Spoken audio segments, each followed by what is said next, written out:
I come to the floor today to repeat a point that I think is worth repeating, which is that on this second day of the shutdown of our federal government, we need to focus more on manufacturing jobs than on manufacturing crises. I've been here as a senator now just 3 years. And as you know, Mr. President, and many others of my colleagues know, the folks from home are calling us in record numbers to say they want us to listen to each other, to work together, and to try and help get America back to work.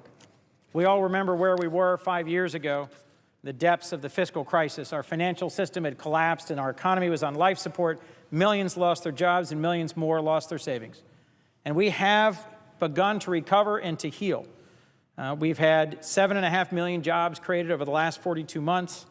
Jobless claims are now at a 5-year low, and we've had 9 consecutive quarters of economic growth. And I think we need to find ways to work together to continue to sustain that forward movement. And this shutdown of this government does not help in any way. One thing I wanted to highlight was some good news we've had. We just learned the manufacturing sector grew last month at its fastest pace in more than 2 years. And we need to invest in that success and invest in that growth.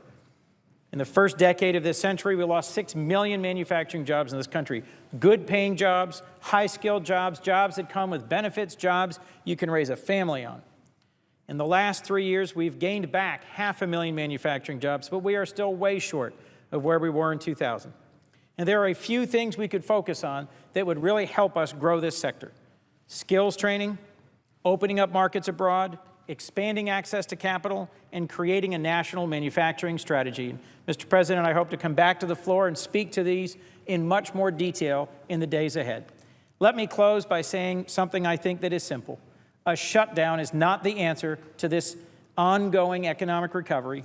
Defaulting on our debt is not the answer to what the folks from our home states are calling and asking us to do.